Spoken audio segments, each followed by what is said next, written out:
Yes. Because I can edit it out. Just to approve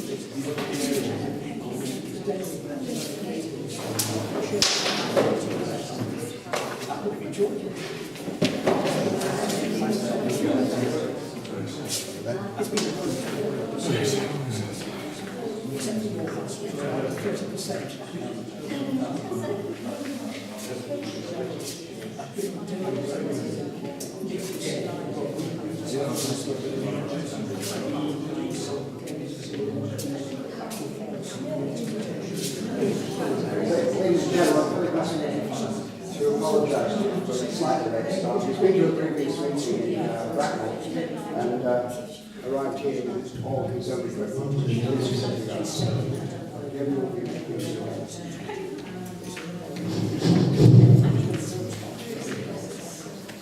Right. Well, apologies for the slightly late start. I was placed under some pressure to speak at a meeting this evening in Bracknell regards the future healthcare provision. It doesn't necessarily affect this part of the constituency so much because you're certified in Brindley Park, but it is to do with Heatherwood, to do with Wexham Park and rural parks, etc. And I had to address that meeting, and they kept asking me questions, so I struggled to leave. Anyway, welcome this evening. This is the first time I've done this in Sandhurst. This is the third time that I've done this in the constituency. Essentially, the format of the evening is to invite everybody from the entire constituency, not just of Sandhurst and the surrounding area, but anybody can come to these meetings. And I'm hoping each time I do it, the numbers are going to slowly increase. The idea being that it's rather like question time, that you come along and you ask me questions. The difference being it's just me, there aren't any others obviously on the panel. And that I have no idea what those questions are going to be, and that I try to give you answers that are honest, that are straightforward. You will sometimes hear me say this is my own personal opinion, and then you will hear what the government's position is, what the Conservative position is, because we're a coalition. And I will try and endeavour to be as clear about the difference each time. I think we live in an age with politics where individual opinion will become more common. The reason being is that this is being filmed, and the reason this is being filmed, if you're wondering why, is because I will post this on my website because I want as many people as possible to see this and to listen to it. But I'm also doing it because that's the world we live in now. Twitter and Facebook and all other social media, 24-hour news media. Ultimately, the easiest thing for me to do as a politician is to tell the truth. If I start spinning a story, I have to spin it on a minute-by-minute basis for every single news outlet, every single journalist, every single, everybody, every one of you could have video cameras, etc. Famously, my predecessor fall prey to that at that meeting. People suddenly turned up with cameras and filmed us and things. And this was the reality of the world in which we now live. And so that's why I'm filming it, and that's why I'm being very honest with you about how I'm going to answer any of your questions. So without further ado, could I have the first question? So. Bill Downing, 45 on Down. We hear a great deal about... Recently doing the microphones, but we're just slightly conscious. We're not sure, this is the first time, we're not sure whether this camcorder is going to be a microphone or not, so we are using it again for that reason. Good evening, Dr. Lee. Right, we hear a great deal about sustainable development, and of course we've got something going on in Bratton District. Fortunately, Sandhurst is not too badly affected at the moment. How in a finite planet that we live in, with an ever-growing population, can any development be sustainable for much longer? What time frame are we talking about here? With the notable exception of Caroline Lucas, the Green Party, every politician and every world leader seems to still be calling for more economic growth, which is really calling for more of the same, more consumption and more people. That's economic growth in my mind. Where do you stand? I'll be quite clear actually on this. You're wrong in Caroline is is not the only person who's called sustainable growth. If you'd had the pleasure of hearing my dulcet tones at Henley Cricket Club about 2 years ago, not long after I was, actually it will be less than that, but 18 months ago, I was asked this question at a Royal Society event, and I actually made the statement that I didn't want any more economic growth in my constituency, which brought guffaws of laughter from the audience as if a politician was calling for no economic growth. And the point I was trying to make was that there's only so much you can squeeze into one area, and this area is economically very, very successful, and always has been. And since I was born in the M4, and in the time that since I have been born, you've had a series of industrial parks, business parks. The whole of the Thames Valley has been transformed in my relatively short life. And in that time, we haven't had a widening of the M4, for example. The healthcare services have actually got worse. And the provision of care is not as good as it once was. And yet, the population has gone up, and the amount of traffic has gone up, and yet very few new roads. I mean, I know the road through to Bretton from here was changed a few years ago, but it's not been commonplace. And so you've ended up in a situation where you've got all this economic growth, and the government of the day, be it red or blue, has pumped. They wanted more and more out of the southeast because that was the best place to get the money from for tax returns. And you end up with a situation where you have Sweeney Forest fire, causes complete traffic chaos, or if you have one accident and there's an accident this evening on the eastbound M4, chaos. It takes a little thing and suddenly it all falls apart. So I actually am calling for sustainable growth in my constituency. Clearly you need economic activity because people want jobs, people want to earn a living, and they want to have a decent life, whatever that is. But where I agree with you is that I think increasingly in the next few decades, people in this country are perhaps going to have to redefine what a good life is. They're going to have to they're going to have to start looking at their consumption patterns, not least of which because things are going to become relatively more expensive, particularly energy. And I think it's going to change behaviour. And with that, I think will come a change in behaviour in terms of how you view your plan for homes and for transport, for where you work, because increasingly people work from home. So therefore, is it any wonder that so many business units in Bracknell industrial estates are empty? It's because actually, when you set up a business now, who wants overheads? What they actually want is access to fast broadband, which is one of the campaigns that I've run in the constituency, is enhancing super fast broadband, because that actually can make a significant difference to everyone's life in here, because fewer journeys take place, fewer car journeys. People can learn virtually, they can access their council services virtually, they can do business virtually. And so it's an exciting time. And I know that this part of the world will always be economically relatively successful in comparison to the rest of the country, towards evidence.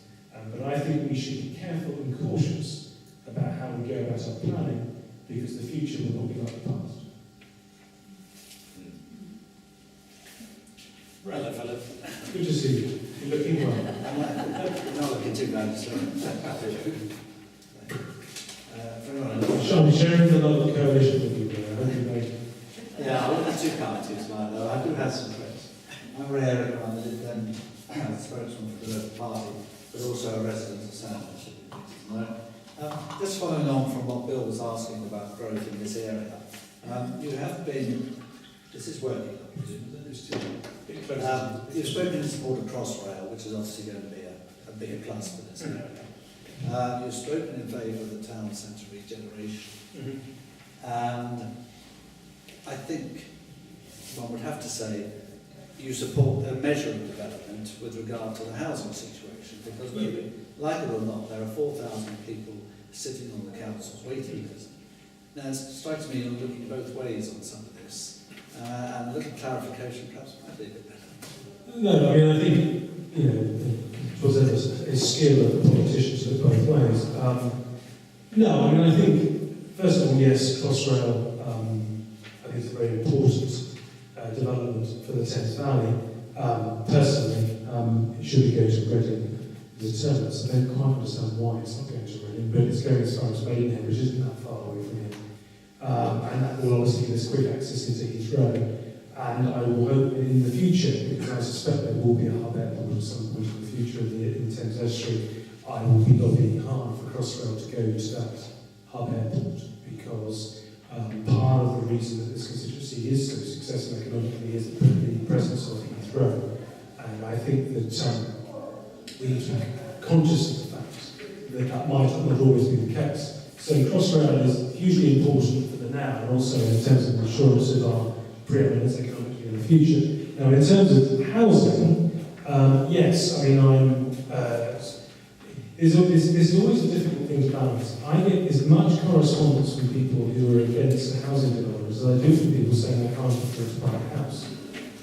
As I do from people who are on a social housing waiting list that you allude to. And so it's extremely difficult balance, because then you go and build 1,000 homes on TRL, for instance, and 1,000, so so many families come in, they have so many children, a proportion of which want to stay living in the area who also want homes, and you have this cycle. And if you add into that mix the fact that we're all living longer as well, that ultimately, where do you draw the line? So there is this constant tension between the need for homes, and I've also added to the fact that we live alone quite a lot of the time. People sort of 40 and under, quite a large proportion of the population actually live alone. Many more than you would imagine. Indeed, I'm one of them. And so, if you add that in as well, trying to say that you can no longer build homes really is not a sustainable position to take politically. But the difficulty is that if you keep adding in more and more homes into the same area, and you don't address the roads, you don't address schools. For instance, Edinburgh School in Crowthorne, very popular. Can't get any bigger. So therefore, when you build 1,100 homes on TRL site, the kids from there can't go to. This is not ideal, because if you're going to be putting that community connected to Crowthorne, for them to feel part of Crowthorne, they would want to be educated in Crowthorne, to see the doctor, the GP in Crowthorne, and whatever. And the GP surgery can't absorb the extra people on the TRL site. So this is my frustration with this is that I understand the local council have to find space for a certain number of homes. If they don't have a strategic plan, the construction companies come along and piecemeal build like this. If you have a plan, it's more defensible. And I totally get all of that. It's the same in the Woking Borough area that I represent, and they have a problem in Arborfield that's on the horizon with the same issues. So I understand the council's got to do this, and the TRL site, I might add, is arguably the most developable brownfield site in Berkshire. So the idea it's not going to be developed just for the stars or just for the fairs. It's going to happen. So what we've got to try and do is get the most sustainable development, a development that actually is properly supported with services and transportation. And that's sort of what position I've taken on it. So I'm not so sure, I think you're being a bit harsh, really. I'm not so sure that I'm looking both ways on it. And what I'm trying to do is deal with the reality of it, but at the same time trying to encourage people to have a broader perspective on the impact of those extra houses that are going to have on services and transport, etc. Okay. I'll let someone else have it. I got some more, but you can not have it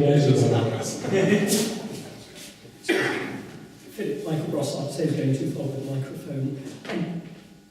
Given the situation that we have with Chris Hume as the Energy Secretary, and this is not incidentally a question about points or anything like that, we are aware that the consultation process in terms of the withdrawal or the reduction in the feed-in allowance on solar panels had possibly could have been handled slightly better. What is your view on where the government is at the moment in terms of because I believe there's an appeal at the moment that has been lodged by Chris Hume against the determination to extend the period for the feed-in tariff. Just wonder what your view is on that. Right, okay. First off, the government lost its time to appeal, its court judgment for its handling of this, for the feed-in tariffs, so panels. I don't know if you've seen the graph of what was happening with regards to uptake of this, essentially this government subsidy. It suddenly did this, and it was doing this for some time before the government said, this is not on. And the cock-up clearly took place within the department, and actually took place under the now shadow leader of the opposition when he was Secretary of State at DEC. And the way in which, as I understand it, it was structured, it was just inevitable that there would be this situation where the uptake would be so great. And in fact, it was in danger of completely absorbing the entire DEC budget. Because 2/3 of DEC, by the way, their budget goes on nuclear decommissioning. 2/3, I mean, it's quite remarkable the amount of money they have to spend. And so there was an inevitability to the decision to suspend that policy. Where I think, and I was on there was a joint committee on the Environmental Law Committee, on which Caroline sits, and I'm on the DEC Committee, Select Committee. We came together to do a review and a report on the solar panels and the FIPs. And we were quite critical, to be honest with you, of the government's position on this and how they handled it. So I think, yes, things could have been better. I think there was unfortunately Ben had no choice but to do what he did at the time, but I think the way in which it was handled, I think was not fair on those businesses and those individuals who made commitments. There were schools involved and the like. But ultimately, I think that the decision to subsidise solar in the way that we did was fundamentally flawed. That's what I think from the outset. And so this is what happens when you try to incentivise and subsidise. You have to be very careful about the way in which the regulations are drawn up. Because in essence, what happened was quite a lot of, how can I put it without, some amateurish sort of operations got involved, and the price of solar panels went like this because of the Chinese started making them. People were making a pretty penny out of government subsidy at a time where we had a £1 trillion state debt. And so there was absolutely no choice but to suspend it. I just think the manner in which it was done was somewhat sort of hasty. But I suspect it was done in reaction to the data I've seen, and it was quite horrific actually how quickly it was taking off. It was just basically the bus of the park.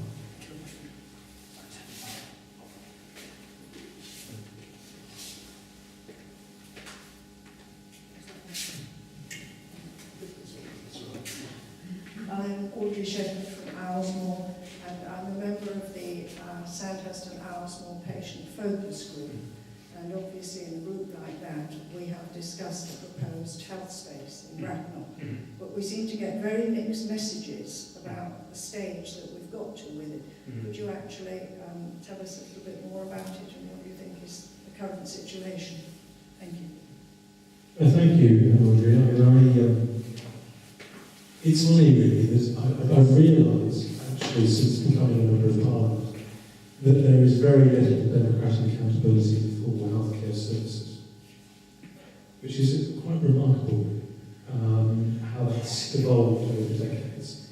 And indeed the local member of Parliament does not get copied in on a whole raft of documentation and what have you, with reference to the services being offered to his constituents. So the honest answer to your question is I don't know. But my own opinion on this is that I think at the moment, because Heatherwood and Wexham NHS Trust has got significant financial difficulties, the question of the future of Heatherwood itself is now being called into question. With that in the mix, the decisions on the health space and things are all wrapped up with this because the funding of it was from Heatherwood and Wexham Park NHS Trust. And so I think at the moment there's an element of let's take stock of where are we going with this. Now I just come from a meeting, as I said at the start, the Health and Scrutiny meeting, which I've just addressed quite candidly. And my personal view is that we need a strategic vision of the provision of healthcare. actually across the country. I think somebody needs to sit in Whitehall and go, right, our acute hospitals are going to be there, or there. And you're going to need to match that to population size and to do with local transport infrastructure, which actually means that all hospitals should be on motorways. And having done that, then you decide, right, we're going to be providing community hospitals in this place, in this place, in this place, providing chronic care. Because the majority of care provided by the National Health Service, indeed the majority of expenditure of the NHS, is on chronic care provision. It isn't on fancy units in acute hospitals. And so, if you did that, then things like the health service then become viable, because you then say, right, okay, well, we're going to, say, close Heatherwood Hospital. And I'm saying this hypothetically because I have no inside track at all on what's happening. But if you close Heatherwood Hospital, you would take it from being opposite a racecourse, and you put Heatherwood Hospital in Bracknell, and you can call it Heatherwood Hospital. But it's actually in a proper location at an urban centre with appropriate transportation links, providing services in appropriate circumstances. I mean, the idea that leaving the ward and going outside on the way to theatre in the 21st century, I think, is a sick joke. And yet, that's what happens at Heatherwood. And I'm fed up with that sort of nonsense. And so for me, I would very much like people to sort of step back from this. And this is a personal opinion. There's no government agenda here, trust me. I've asked why there isn't a government agenda here, but there isn't. Personal thing is you should step back from this and go, right, how can we do this with a finite budget, with increasing demands on healthcare for the 21st century? And what you will find is that you will need to close hospitals. You will need to consolidate acute and emergency services on fewer sites. And the politics of that are very, very difficult. But it's inevitable. Audrey, this is the point, it's inevitable. And so if it is inevitable because that's the way in which medicine is going, and with an aging and obese population and finite resources putting increasing pressures on it, if that's what's going to happen, it's beholden upon politicians of all colours, be they green, yellow, white, red, blue, black, it doesn't matter, of all colours, to be honest about it. We may have different opinions about how we might pay for it, how we might fund it, but if it is going in that direction, I think we need to be honest about it. And instead of just talking to the talk, I will give you an example of how I'm actually walking the walk of this. The Ascot Birth Centre has been temporarily closed. I've gone publicly, so I don't want it to be reopened. Now, good politics apparently is defend Ascot Birth Centre. A centre that delivers less than one baby a day. A centre that is the midwifery-led unit. Midwifery-led units have more problems than obstetric-led units. Look online, look at the statistics, look at the facts. You know, if I ever get round to getting married and procreating, my wife will not be delivering it in a midwifery-led unit. So if that's the case, how can I, in all honesty, stand on the doorsteps of Sandhurst or Crowthorne or Bracknell and say, I'm defending the Ascot Birth Centre? I can't. Because it would be dishonest. So I don't want it to be opened. I want that money to be spent on something else. I've written to Phillip Lee and I've said, can you pick up the slack of extra deliveries? Yes. And there's an obstetrician on call at Phillip Lee. Very good unit. Ask the Countess of Wessex. See what happened there. She was very lucky not to be in a midwifery-led unit. Extremely lucky. And I've also been to the Royal Berkshire for the same reason.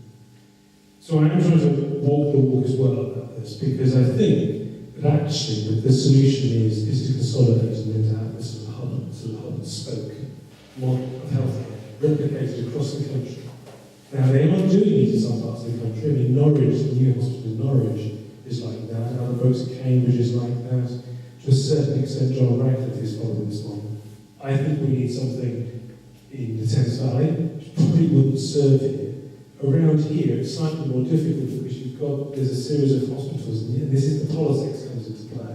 I suspect it will always be Frimley, because Frimley is also tied up with the army, and that's why Frimley has more money, and that's why the Frimley Hospital, generally speaking, is more popular hospital. Of all my, I mean, I get complaints about all hospitals in my postman, but the one that's probably the most popular is Frimley, out of all the three. So I think that it would be Frimley. But I just want to encourage debate in this area, because there's an inevitability to all of this, that we are going to have to change the way in which we do healthcare in this country.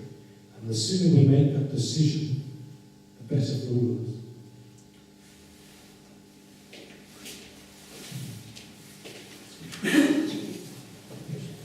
I'm Vera Rutledge, resident of Sandhurst. You need to put the microphone. Sorry, yes.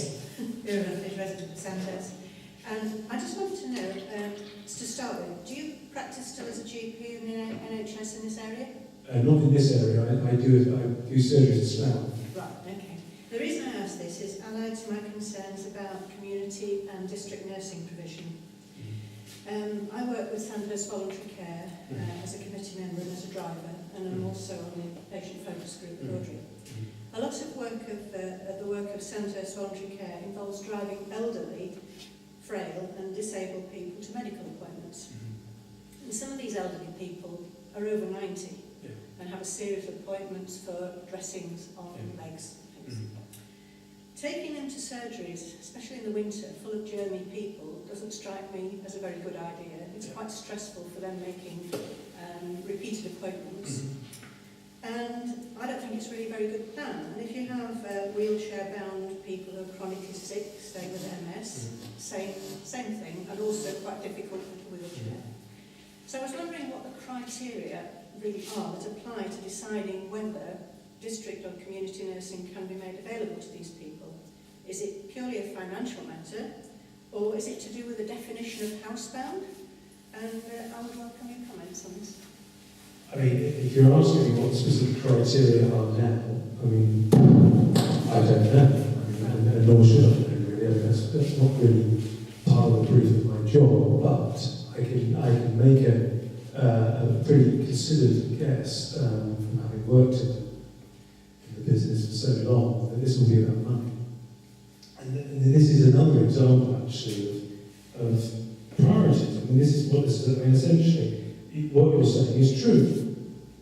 Of course it's true. If you've got a 92-year-old with a venous ulcer, it's just weeping. It needs constant daily dressing, and they can be appalling. I mean, not only are they appalling for the individual, but they're pretty tough for the staff to deal with, trust me. Now, that should ideally take place in a place that's convenient for the patient, and that could be in the home. And the reason it isn't is because district nursing services are stretched and are constantly under pressure. And this is going to only get worse, as I said to the last question, because of the direction of increased healthcare demand, aging population, obesity to diabetes, which leads to the venous ulcers sometimes that you see.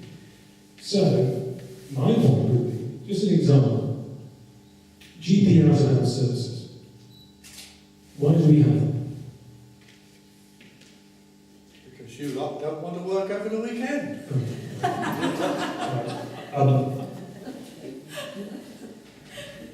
I'll ignore it.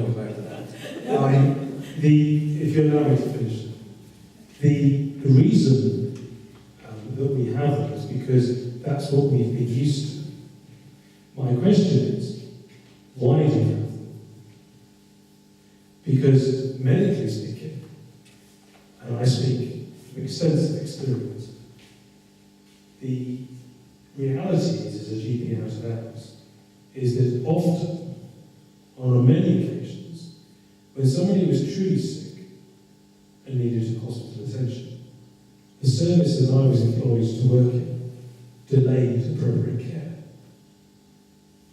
And the ones who were not truly sick, and I would guesstimate there was around about 80 to 90% of the people I saw, could have waited till Monday morning. So we have hundreds of millions of pounds being spent on a nanny state type service that as a country we probably don't really need. What we do need is an education of the populace to say if you have chest pain, you go to casualty. If you have signs of stroke, you go to casualty. You don't call your GP. So you don't actually need a GP service at the weekends for emergencies.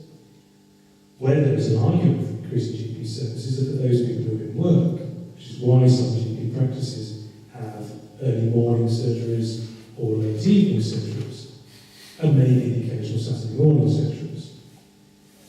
In answer to the comment on the floor, what I think, and I think my profession was particularly bad at explaining this, was that in the past, your GP, up until the new contract in 2004, was not contracted to provide out-of-hours services. Your GP up until 2004 was not paid to provide out-of-hours services. So when you were children and that GP came out on a Saturday night because your appendix was hurting, that doctor was not being paid. What happened in 2004 was that was formalised.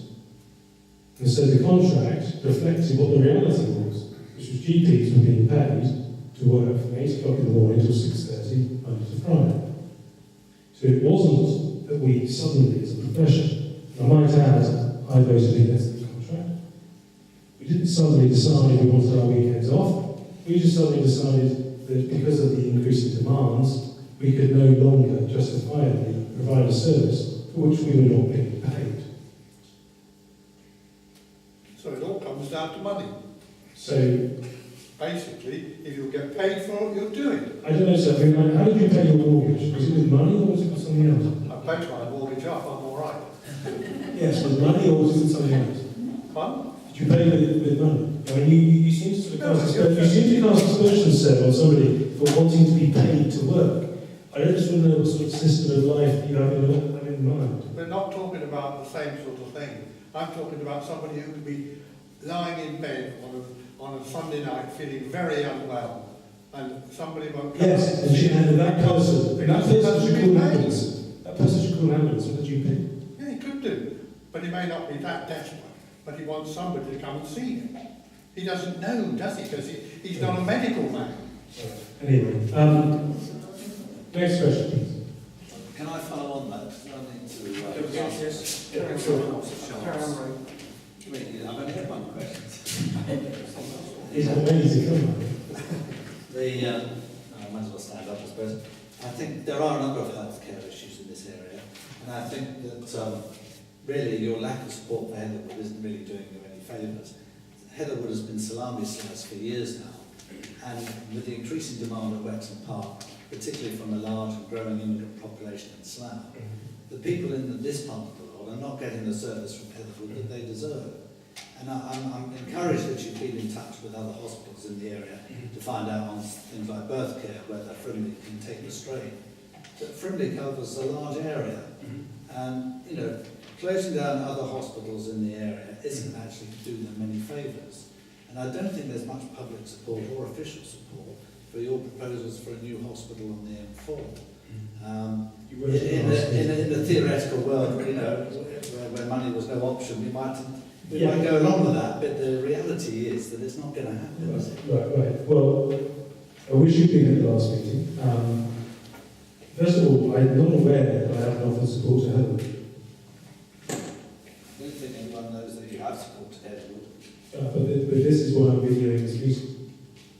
Is because I serially misquoted in the newsletter. What, that you have or you haven't? No, I'm misquoted on Heatherwood. I have been misquoted on Heatherwood and misinterpreted ever since I was selected as the candidate. I have been consistent about Heatherwood Hospital. I would support Heatherwood Hospital, but I don't see how I can support having a hospital in Heatherwood providing services predominantly to people from Slough, not down here. The majority of people treated at Heatherwood are actually living in Slough. How I can defend that, and also defend a new... yes, I'm sure. Please go and check your facts.